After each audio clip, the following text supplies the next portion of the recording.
nous allons suivre les tourments, les atrocités qui se passent en enfer, niveau séjour des morts. Nous allons suivre ce qui peut arriver après la mort de tout chacun qui n'a pas fait la volonté du Seigneur Jésus-Christ pendant sa vie terrestre. Cette vidéo est une révélation divine de la part du Seigneur Jésus-Christ à travers l'un de nos frères en Christ. Chers amis, la mort peut surprendre n'importe qui à n'importe quel moment de sa vie.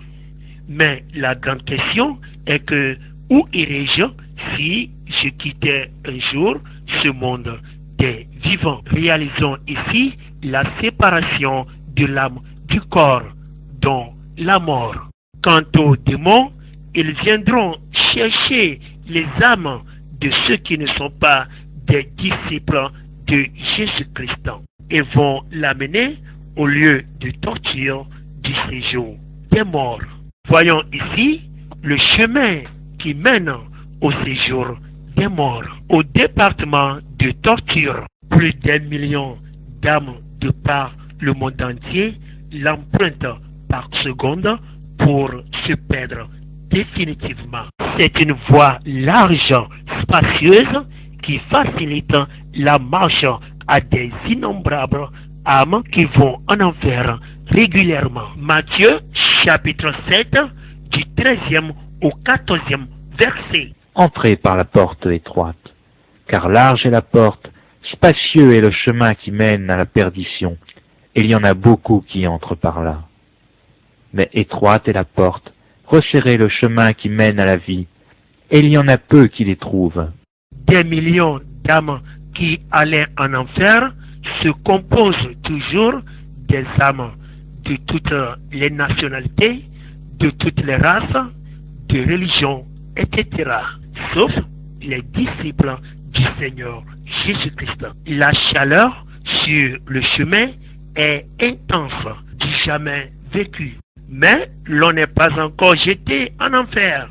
On est seulement sur le chemin. Si maintenant on te demande de donner ta vie au Seigneur Jésus-Christ et que tu abandonnes toute vie de péché et que tu refuses, sache que tu es en train déjà d'emprunter ce chemin inconsciemment. Si tu mourais dans cet état de séparation d'avec Dieu, alors tu verras la réalité en face. Avant que l'intéressé aille au lieu de tourment, de torture, il faut qu'il soit jugé par Satan ou par les démons. Après avoir séduit les humains à désobéir et à se rébeller contre Dieu pendant leur vie terrestre, l'on sera accusé par Satan en la montrant sa vie passée sur un écran. Satan est l'accusateur, comme le dit la Bible dans le livre de l'Apocalypse, chapitre 12, au verset 10e, en lisant des versets bibliques pour accuser. Par exemple, pour ceux qui ont vécu dans la prison des boissons alcoolisées pendant leur vie terrestre, Satan va lire dans l'épître de Paul aux Éphésiens, chapitre 5, au verset 18e. Ne vous enivrez pas de vin, c'est de la débauche. Soyez au contraire remplis de l'esprit. Pour ceux qui ont vécu dans la fornication, dans l'adultère, dans l'impudicité, ceux qui sortent avec les hommes, les femmes d'autrui, le verset pour les accuser sera Hébreux, chapitre 13, au verset 4e. Que le mariage soit honoré de tous, et le lit conjugal exempt de souillure. Car Dieu jugera les impudiques et les adultères. Ceux qui jouent au jeu de hasard, les sorciers, les membres des sectes pernicieux, les idolâtres, les occultistes, etc., qui pensent être fidèles à Satan, il va leur montrer sa vraie face en enfer. Ce sera inutile de demander pardon à Satan, car il ne pardonne pas. Lui-même, Satan, sera jeté bientôt en enfer. Ils ne recherchent que des futurs compagnons de souffrance. La seule personne qui pardonne, c'est le Seigneur Jésus-Christ. Et il le fait pendant la vie terrestre. Car après la mort, c'est impossible d'être pardonné. Ici, c'est la dernière ligne droite pour se retrouver au lieu de torture terrible. Un voyage de non-retour. Inutile de vouloir résister aux démons, car la puissance, la force des démons dépasse largement celle des âmes perdues. Ici, les démons jettent les âmes perdues dans les flammes. Celui-ci est accompagné par des coups de pied pour se retrouver dans les flammes. On assiste comment le démon est en train de pilonner celui-ci, déchiquetant un autre ici. C'est terrible à voir, insupportable. L'on sera en train d'être morcelé et de se recomposer continuellement. Une tête est coupée ici, démontrant une souffrance terrible.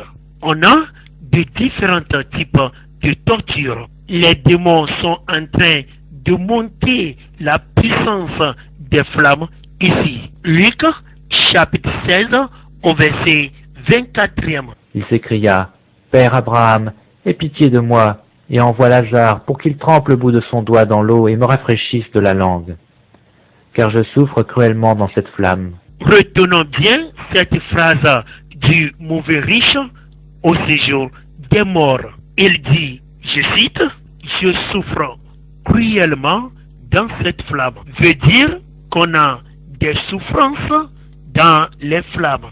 Les souffrances dans le séjour des morts proviennent de la part des démons. Donc, on a des souffrances causées par des flammes et celles causées par des démons.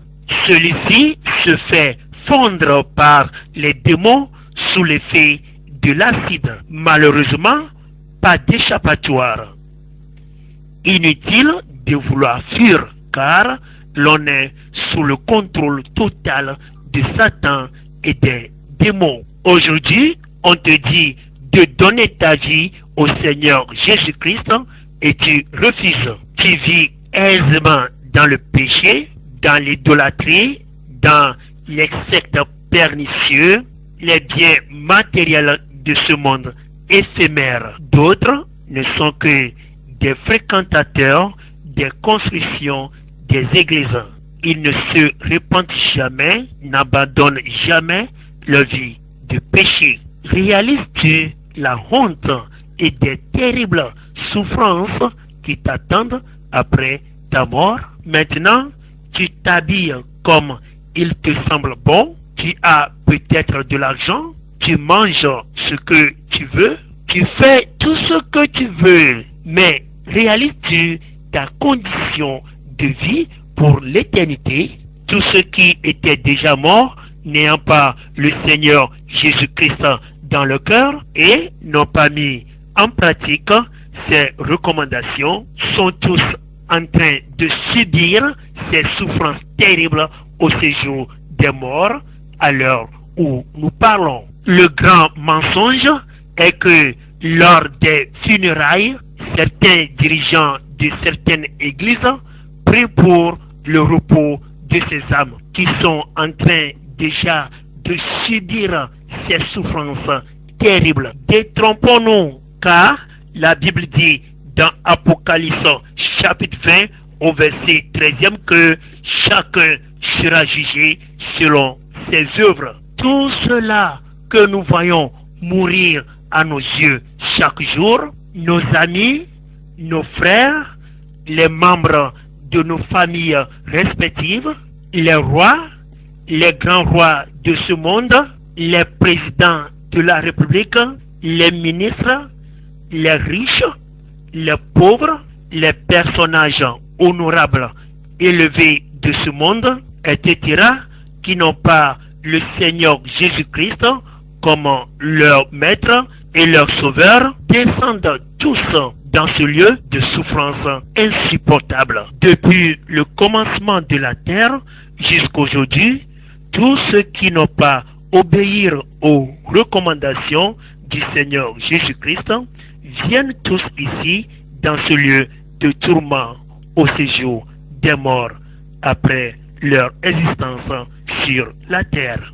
Selon la Bible, dans le livre de Luc, chapitre 16, du verset 19e au 31e verset. Mais le pire, le lac de feu, la hyène, la grande souffrance sera opérationnelle après le dernier jugement du Seigneur Jésus-Christ. Selon le livre de l'Apocalypse, chapitre 20, du verset 11e au 15e verset. Matthieu, chapitre 13, au verset 9e. Que celui qui a des oreilles pour entendre, entende.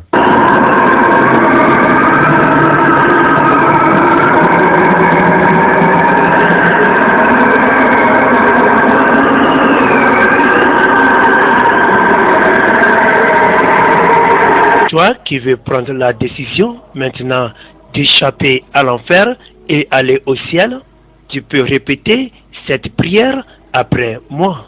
Seigneur Jésus, merci pour ta parole. Merci pour ton sacrifice à la croix à cause de mes péchés. Seigneur Jésus, je viens à toi maintenant. Je te confesse tous mes péchés. Pardonne-moi, que ton sang versé à la croix efface tous mes péchés. Je te reçois dans mon cœur maintenant, comme mon Sauveur et mon Seigneur personnel. Oh Seigneur Jésus-Christ, règne dans mon cœur dès maintenant et pour l'éternité.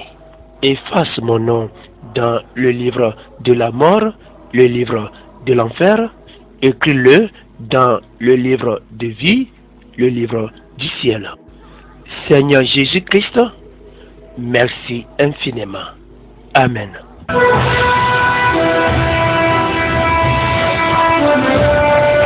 Bible TV International. Vous pouvez poser toutes vos questions sur vos chaînes de télévision Bible TV avec votre frère, le pasteur Enoch. Peut-être que vous aurez besoin de nous, qu'une zone soit évangélisée ou des enseignements au sein de votre église. Bible TV, la Bible est notre télévision.